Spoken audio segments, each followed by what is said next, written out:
ndabaramukije amahoro y'Imana mwebwe mwese muriko muranyumviriza. Amazina yanje nitwa Jean Christophe Mugisha. Uyu munsi rero nkaba nifuje ko twoganira tuvuga ku bihe n'iminsi y'Imana nk'uko yabibwiye Abisirayeli. Mu buzima bwacu bwa buri munsi dukoresha kalendere y'Abaroma canke ya Gregorian kugira ngo tumenye amatariki ndetse n'amezi. Nyamara Imana yacu ifise kalendere yayo yihariye yashizeho uhereye mw'iremwa ikayishimangira igihe yakura Abisirayeli mu Misiri. Muri iki kiganiro turaza kurabira hamwe iminsi mikuru y'Imana, turabira hamwe itandukaniro riri hagati ya kalendere y'Imana ndetse n'iy'Abaroma, impamvu Abaroma bayihinduye, turabire hamwe n'amezi uko yitwa mu Kiyahudi, turabire hamwe umwaka tugezeko ndetse n'impamvu ari ingenzi cyane ko abizera bamenya kandi bagakurikiza iyi kalendere y'Imana. Mu Balewi igice ca 23 Imana yabwiye Mose ngo abwire Abisirayeli ivyerekeye iminsi mikuru yayo.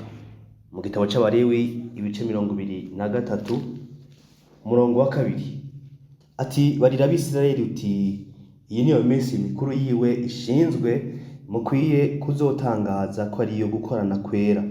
Iminsi mikuru yiwe ishinzwe niyi. Hano hatwereka ko Imana ubwayo yabariye Mose ibwira Abisirayeli uti, iminsi mikuru yiwe mukwiye kuzora mukurikiza niyi.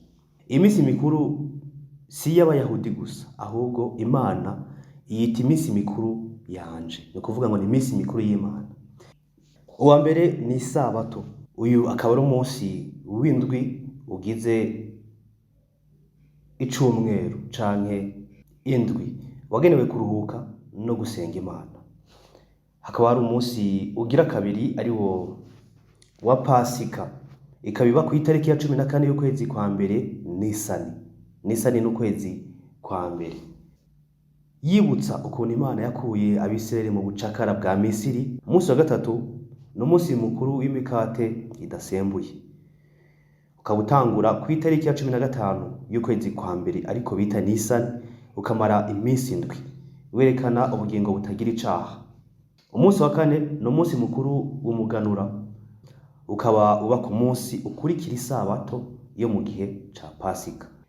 Umunsi wa gatanu ni umunsi wa Pentecote, ikaba iba inyuma y'iminsi 50 uhereye ku munsi w'umuganura. Iyi ikaba yibutsa igihe Imana yaha Mose amategeko ku musozi wa Sinayi, kandi ikerekana gusukwa kwa Mwuka Wera ku ntumwa, aho ndavuga mu gihe Yehoshua Mahasha canke Yesu Kristo yari amaze kuza kwiyerekana mw'isi, kuko ntiyavutse, Imana ntivuka, iriyerekana. Umunsi wa gatandatu wari umunsi mukuru w'impanda, ukaba uba ku itariki ya mbere y'ukwezi kwa Tishrei. Tishrei ni ukwezi kw'indwi mu mezi 12 ya kalendere y'Imana canke Abayahudi bakoresha. Umunsi mukuru w'indwi ni umunsi w'imbabazi, uba ku itariki ya 10 ya Tishrei. Ni umunsi wo kwiyiriza ubusa no kwihana. Umunsi w'umunani mukuru akaba ari umunsi w'ingando, ukaba utangura ku itariki ya 15 ya Tishrei, ukamara iminsi indwi wibutsa igihe Abisirayeli baba mu mahema mu butayu. Uyu munsi mukuru w'ingando rero tuwusanga mu Balewi. Ngoraba mu Balewi igice ca 23 cose niho herekana iminsi mikuru Uhoraho canke Imana yabwiye Abisirayeli ko bagomba kubahiriza, batagomba kurenga. Ku murongo wa 33 Uhoraho abarira Mose ati, barira Abisirayeli uti, ku munsi ugira 15 ko kwezi kw'indwi nyene niho hazoba umunsi mukuru wo kunyubaha w'insago. Izi iminsi mikuru gushitsa indwi. Iyi akaba ariyo minsi mikuru y'Imana yabariye Abisirayeli ko bagomba kubahiriza nk'uko iboneka mu Balewi igice ca 23. Reka tugaruke gato kuri Pasika. Ikibazo cerekeye igihe ca Pasika turabire hamwe impamvu yavyo y'ingenzi cane kugira ngo tubashe gusobanukirwa. Muri Bibiliya hari itandukaniro hagati ya Pasika ubwayo n'umunsi mukuru w'imikate idasembuye. nubwo akenshi vyizihizwa hamwe kandi bikitwa izina rimwe. Pasika ni umunsi umwe gusa wizihizwa ku mugoroba w'itariki ya 14 Nisani. Nisani ni ukwezi kwa mbere. Uyu munsi wagenewe kwibuka ijoro Imana yanyuze mu Misiri ikica abana b'imfura b'Abanyamisiri, ariko ikarengana amazu y'Abisirayeli bari basize amaraso y'umwana w'intama ku bishimaryango vy'inzu zabo. Aha rero basangira intama itarengeje umwaka kandi bakayirya yokeje. Uwudafise umuryango munini yaca asangira n'ababanyi biwe. Aha rero umukene adafise intama canke ubutunzi bwinshi bw'amasho yaca akoresha impene nawe akayirya yokeje, ariko kandi bayikoza imikate idasembuye canke imigati itambiwe n'imboga zirura n'imboga zisharira. Umunsi mukuru w'imigati itambiwe watangura ku itariki ya 15 y'ukwezi kwa mbere ukamara iminsi 7. Muri iyi minsi Abisirayeli bategetswe kurya imikate itambiwe gusa no gukuraho umwambiro wose mu ngo zabo. Pasika no munsi umwe, ariko igaca ikurikirwa n'iminsi 7 y'umunsi mukuru w'imikate idasembuye. Ibi bituma muri rusange ibirori vya Pasika bimara iminsi 7 canke 8 hanze ya Isirayeli nk'uko muza kuvyumva. Muri Isirayeli iminsi 7 ibishingiye ku mategeko ya Bibiliya avuga ko umunsi mukuru w'imigati idasembuye ugomba kumara iminsi 7 nk'uko biboneka mu Balewi igice 23 umurongo wa 6 no mu gitabo co mu Kuvayo canke Kuva 12 umurongo wa 15. Ati muze mumara iminsi 7 murya imitsima itambiwe ku munsi w'intangamarara, muze mukure umwambiro n'icambiwe cose mu mazu yanyu, kuko umuntu azorya ku mutsima wambiwe uhereye ku munsi w'intangamarara ugashitsa ku munsi ugira 7, uwo muntu azacibwe mu Bisirayeli. Rero hanze ya Isirayeli no kuvuga impamvu bashiraho iminsi 8, ibi vyatanguye mu bihe vya kera aho Abayahudi baba kure i Yerusalemu bongeraho umunsi umwe ku minsi mikuru yose kugira ngo birinde kwibesha ku munsi nyakuri w'ukwezi. Ibi vyari kugira ngo ntihaze hagire uwizihiza umunsi mukuru ku itariki itariyo. Kwizihiza Pasika rero no munsi mukuru w'imikate itambiwe mu minsi 7 bifise impamvu nyinshi zishingiye kuri Bibiliya vyerekana ukurokorwa kuzuye.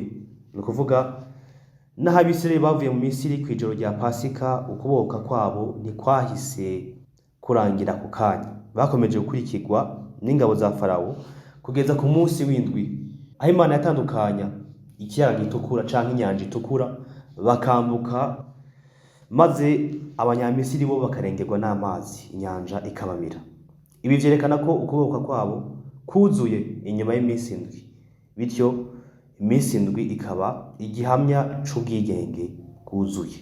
Imana yategetse Abisirayeli kurya imikate idasembuye mu minsi 7 kugira ngo bibuke ukuntu bavuye mu Misiri, bibuke ibitangaza Imana yabakoreye. Rero muri make Pasika ihimbazwa ku itariki ya 14 y'ukwezi kwa mbere kwa Nisani, yibutsa ukuntu Imana yakuye Abisirayeli mu bucakara bwa Misiri, ibitangaza Imana yabakoreye mu kubambutsa inyanja itukura baca ku butaka, baca ku isi yumye, Imana ikabakiza abansi babo b'Abanyegiputa. Aha rero nukumva ko tugomba no guhimbaza Pasika twibuka urupfu rwa Yehoshua Mahashi, urupfu rwa Yesu Kristo, igihe yamanuka kutwitangira kugira ngo abari mw'isi abamwizeye dukizwe nawe ntidupfe kubera ivyaha vyacu, akitangira ivyaha vyacu. Rero itandukaniro rya kalendere y'Imana ndetse n'iy'Abaroma nuko kalendere y'Imana, Imana yashizeho ko iminsi igomba kuba 364, mu gihe kalendere y'Abaroma yize umwaka w'Abaroma ari 365. Impamvu Abaroma bahinduye kalendere ni yahe? Kalendere dukoresha uno munsi yashizweho na Papa Gregory wa 13, isimbura yari yarashizweho na Julius Caesar yitwa Juliana Kalendari mu mwaka wa 45 imbere ya Kristo. Impamvu nyamukuru zatumye Abaroma bahindura kalendere y'Imana kwari kugira ngo bahuze n'izuba gusa. abaroma bashaka ko karindiriye ihuza neza n'izenguruka ry'izuba kugira ngo bamenye neza ibihe by'umwaka batagendeye ku kwezi. Mu nama y'Inikaya mu mwaka wa 325 nyuma ya Kristo, abayobozi b'idini ry'abaroma bafashe icemezo cyo kwitandukanya n'imigenzo y'abayahudi. Bategetse ko Pasika ya Gikristo, aho bibuka umunsi umwami Yesu azuka kandi ari nabo bamwishe, kitazongera kwizihizwa ku itariki imwe na Pasika y'abayahudi ya Passover. Bityo batangura gukoresha ya karendire yabo bwite kugira ngo batandukanye idini ryabo barikure ku minsi yashinzwe n'Imana. Reka turabire hamwe rero amezi y'Imana ingene yitwa. Imana ategetse ko ukwezi kwa Nisani ari nako kwezi kwabamwo Pasika kuba ukwezi kwa mbere k'umwaka. Ibi byanditse muri Kuvayo 12 umurongo wa 2. Uhoraho abarira Mose na Aroni mu gihugu ca Egiputa ati uku kwezi kuzobabere imfura y'amezi, kuzobabera ukwezi kwa mbere mu mwaka, ariko kwezi kwa Nisani. Ukwezi kwa kabiri ni Iyari, ukwezi kwa gatatu ni Sivan, ukwezi kwa kane ni Tamuzi, ukwezi kwa gatanu ni Av, ukwezi kwa gatandatu ni Elul, ukwezi kw'indwi ni Tishrei, ukwezi kw'umunani ni Cheshvan, ukwezi kw'icenda ni Kislev, ukwezi kw'icumi ni Tevet, ukwezi kw'icumi na rimwe ni Shevat, ukwezi kwa 12 ari nako kwezi kwa nyuma niko bita ukwezi kwa Adari. Rero mu gihe karindiriye y'abaroma tugeze mu mwaka wa 2026, muri karindiriye y'abaheburayo turi mu mwaka wa 5786.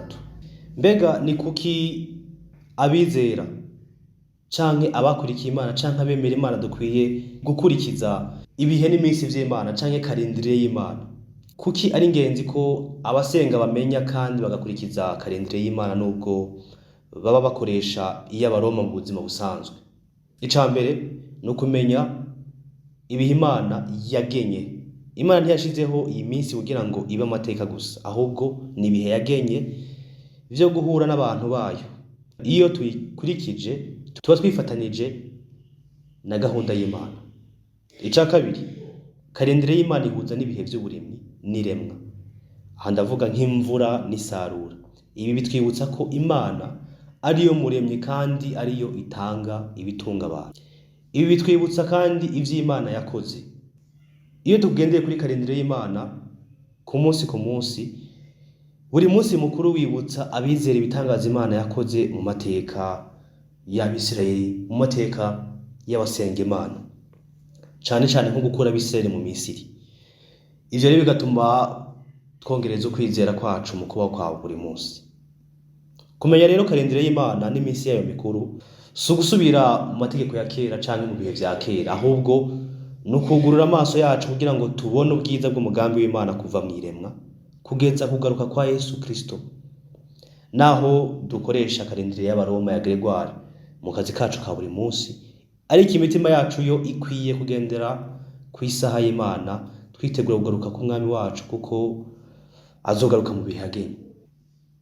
Umunsi w'abaroma utangura mw'ijoro saa 6 z'ijoro, mu gihe umunsi Imana yagenye utangura saa 12 zo ku mugoroba kugera saa 12 izindi zo kundi munsi. Rero ibi bitwereka ko Imana yashizeho ibihe n'iminsi mikuru yayo nk'itegeko ridakuka canke ko bitagomba gukurwaho, ariko amateka n'ubuhanuzi bitwereka ko hari ubutegetsi bwaje kubihindura. Reka rero no munsi turabire hamwe uko ibi vyari vyarahanuwe mu gitabo ca Daniyeli. Daniyeli igice c'indwi umurongo wa 25. Isumba vyose azoyivuga ko amajambo y'agatituro kandi azocobogoza abera bisumba vyose. Azoja imigabo yo guhindura ibihe n'ivyagezwe kandi bazorekerwa mu maboko yiwe kugeza aho igihe n'ibihe n'igice c'igihe bizoshirira. Aha vyavuga ko hari ubwami buzovuga amajambo yo gusuzugura isumba vyose, yo gusuzugura Imana. Kubwo bwami buzoza buzorenganya abera bisumba vyose kandi ko buzonahindura n'ibihe. Ubuhanuzi bwavuzwe na Daniyeli bwasohoye mu buryo bugaragara binyuze mu butegetsi bw'abaroma aribwo bwami bw'abaroma. Nk'uko twabibonye, abaroma nibo bahinduye karindire y'Imana bayisimbuza iyabo, bahinduye itandukaniro ry'umunsi bawuvana ku kurenga kw'izuba, ni ukuvuga saa 12 ariho umunsi w'Imana, umunsi w'Imana yashizeho kugomba gutangura kandi naho ugomba guherera. Bo bacabishira mw'ijoro saa 6 z'ijoro. Bahinduriye igihe umwaka watangurira mu kwezi kwa Nisani, barabihindura. Iminsi mikuru y'Imana bayisimbuza iminsi mikuru ya gipagani yaje kwitirirwa ubukristo. Aho ndavuga nka Noel, Pasika ya gikristo itandukanye na Pasika ya Bibiliya. Ibi ntivyapfuye kubaho gutyo gusa, ahubwo byari umugambi wo gukuraho ibimenyetso vy'Imana mu bantu kugira ngo ubutegetsi bwabo bw'abantu bwimikwe. Rero nukumenya neza ko naho babikuyeho, naho bahinduye ibihe vy'Imana, hazogira igihe haze ubutegetsi ukurikiza ibihe n'iminsi vy'Imana nk'uko yabishizeho. Bibiliya itanga icizere ko ibi vyahinduwe n'abantu bitazogumaho iteka, kandi kerekana ko kugira ngo ibihe n'iminsi y'Imana bisubireho mu buryo bwuzuye, bizosaba ubutegetsi bwemera Imana kandi buyubaha. Ico kumenya neza nuko naho ivyo bihe vyahinduwe, vyari vyarahanuwe muri Daniyeli, ariko bigomba gusubiraho, bigomba kugaruka. Rero kugira ngo bihinduke bizosaba ubutegetsi buzoza kandi bwemera Imana buyubaha, bugakurikiza ivyategetswe n'Imana. Murakoze rero mwese mwanteze amatwi, nimugire amahoro y'Imana.